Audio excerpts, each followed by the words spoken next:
திருப்புகழை பாடும் என நாடி வந்து காத்த குருவே. ஆசை எனும் தூண்டிலே மாட்டிக்கொண்ட என் மனதை இதமாக மீட்ட முருகா. மோகமெனும் தீச்சுழலில் முங்கிவிட இருந்த என முழுதாக காத்த இறைவா, முழுதாக காத்த இறைவா.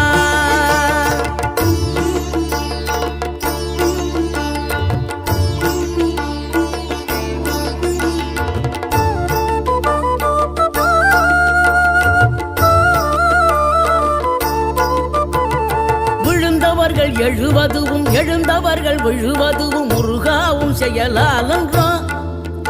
இங்கு அழுதவர்கள் சிரிப்பதுவும் சிரிப்பவர்கள் அழு